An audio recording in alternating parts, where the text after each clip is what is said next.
Hello and welcome to 3.0 TV. I am your host Shikha Singh.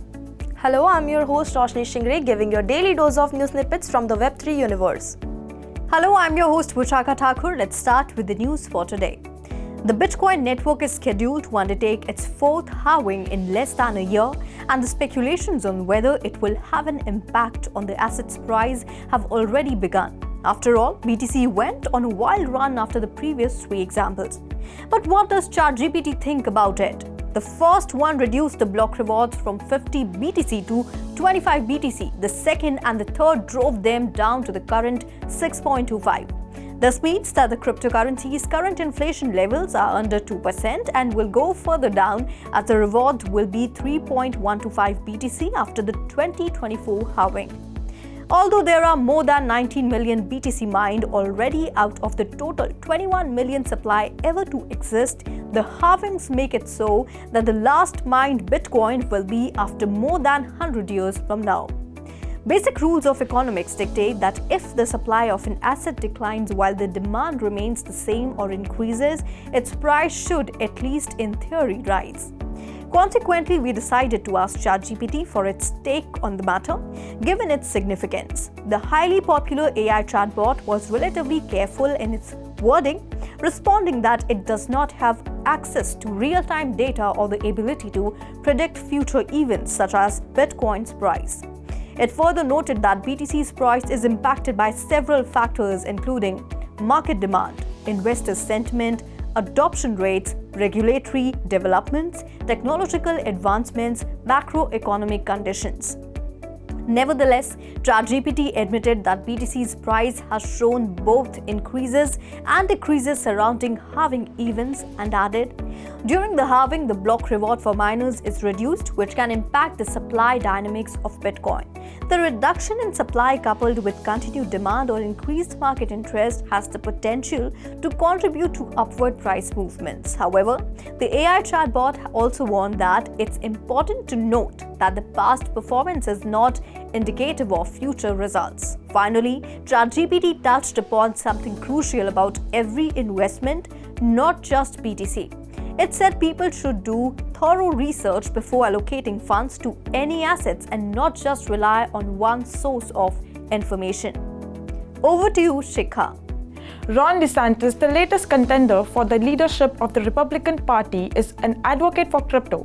The current regime clearly has it out for Bitcoin, Ron DeSantis said during a Twitter space with Elon Musk and venture capitalist David Stacks, in which he officially announced his bid for US president.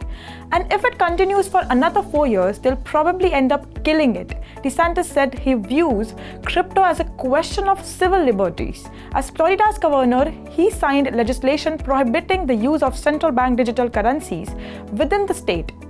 "I just do not have the itch to have control everything that people may be doing in this space," he said. "Bitcoin represents a threat to them. They are trying to regulate it out of existence."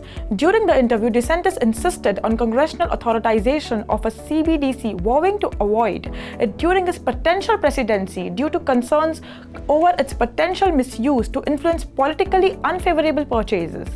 Some have argued, however, that CBDCs enshrine constitutional protections over commerce, giving this unfavorable purchasers or merchants, such as someone buying an ammunition or a pornographer selling their creations, a defense against UN banking that can be used when dealing with a private company. Regardless, CBDCs might be the newest wedge issue in US politics.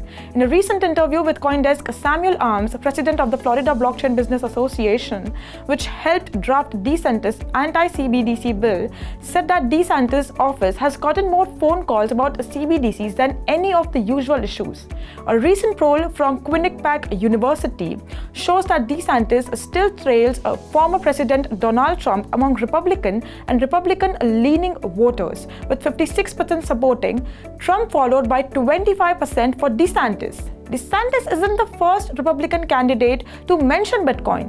Former pharma entrepreneur and long-shot contender Vivek Ramaswamy said on stage at Bitcoin 2023 in Miami that next election should be a referendum of fiat currency, and has also come out against CBDCs with a hell no. Over to you, Roshni. DogeCoin co-founder of the collapsed Terra blockchain has been denied bail after receiving initial approval to be released for roughly $430,500. On Wednesday, a court spokesperson told Bloomberg that the High Court in Montenegro capital overturned a lower court decision to release Kwon on €400,000. The founder remains in jail. Prosecutors were quick to appeal the lower court decision earlier this month, which left things to the higher court to decide. The basic court should now make another decision taking into account what the High Court ruled, said Marica Rokovic, the court spokeswoman. There is no legal limit to how many motions can follow between the respective judges in deciding on bail for two South Korean nationals. The ruling also applies to Kwon's former chief financial officer Han Chong-jun, both of whom have pleaded not guilty to document forgery charges after allegedly traveling to Montenegro on the forged passport.